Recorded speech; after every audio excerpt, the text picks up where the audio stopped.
రెండు కలుపుకొని గ్రైండ్ చేసుకోవాలి.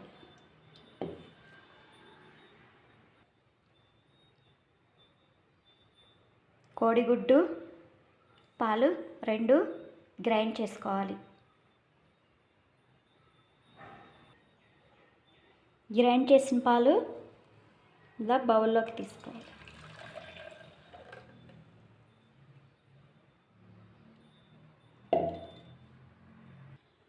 ఇప్పుడు దీంట్లో బెల్లం యాడ్ చేస్తాం.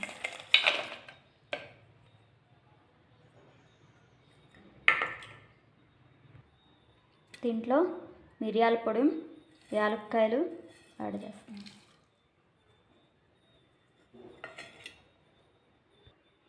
ఇప్పుడు ఇడ్లీ పాత్రలో కొన్ని వాటర్ తీసుకొని దానిలో ఒక గిన్నె కానీ ప్లేట్ కానీ పెట్టుకొని జున్ను పాలు తయారు చేసుకోవాలి. దీని మీద మూత పెట్టుకొని జున్ను తయారు చేసుకోవాలి. ఇప్పుడు మూత తీసుకొని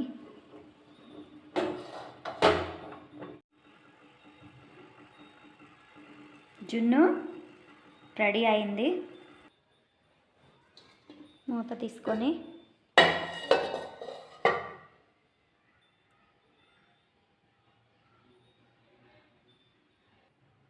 ఇది బాగా చల్లార్చుకున్న తర్వాత దీని టేస్ట్ తీసుకోవాలి.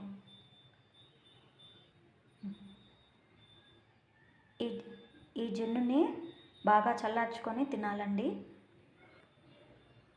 సో ఇదండి ఈరోజు నేను తయారు చేసిన ఎగ్ జున్ను. ఈ వీడియో కనుక మీకు నచ్చితే లైక్ చేయండి, నా ఛానల్ సబ్స్క్రైబ్ చేయండి. Thanks for watching. ఇది ఈరోజు నేను తయారు చేసిన జున్ను. దీన్ని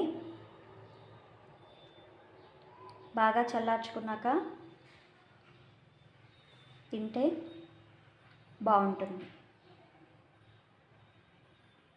ఈ వీడియో కనుక మీకు నచ్చితే లైక్ చేయండి, నా ఛానల్ సబ్స్క్రైబ్ చేయండి. Thanks for watching.